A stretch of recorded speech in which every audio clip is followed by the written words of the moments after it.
And while the convention wraps up tonight in Wisconsin, local Republicans are rallying support right here at home. Yeah, let's bring in 11 Alive's Angelina Salcedo. She's live now from the Spring Cinema and Tap House in Sandy Springs, where people just watched the RNC tonight, Angelina. And you spoke with some of those supporters for the former president. What are they saying tonight? Well, supporters of former President Trump extremely energized after hearing him speak tonight for the very first time since his attempted assassination.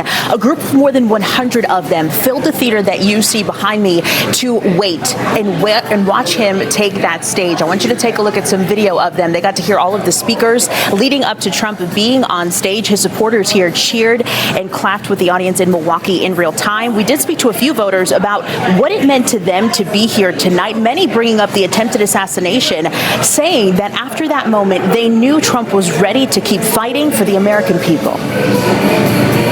I'm pretty much a quiet Trump supporter usually, but for 3 days, I wore a spray painted shirt that said "Pray for Trump," and people worried like, "Oh, what if anybody gives you side eye?" And I was like, "I'm so mad.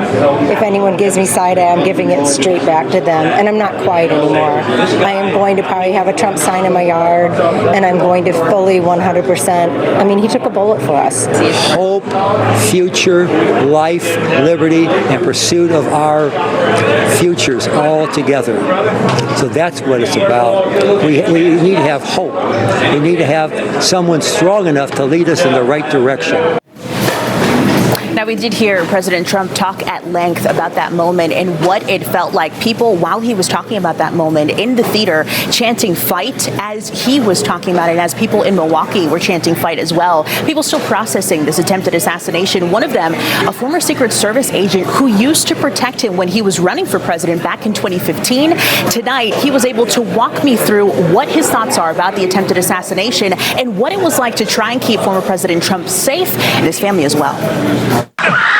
Expect the unexpected. At any point in time, there could be something that occur that they might have to put themselves in harm's way. It's something former Secret Service Special Agent Nick Steen knows all too well. That's what we do and what we're trained for. Steen, assigned to the Presidential Protective Detail of President George W. Bush in 2001. He also protected then-candidate for president Donald Trump in 2015. My first experience with a Trump rally, it was kind of like the comparison I always gave was a WWE event. It was just the level of excitement and the crowds and that sort of thing. It was different. And but again, it didn't change anything about what we did or how we did it.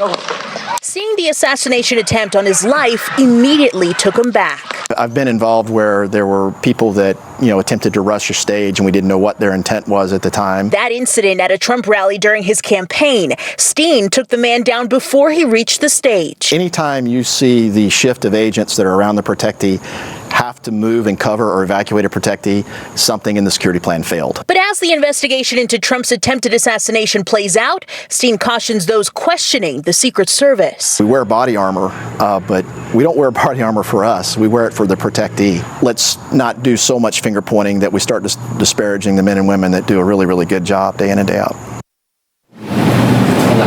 Now, Steen did make a point to mention that the Secret Service cannot dictate where presidential candidates hold their rallies moving forward. And he said that's probably why former President Trump will be having a rally this weekend, and it will be outdoors, just like the previous one that he just recently had.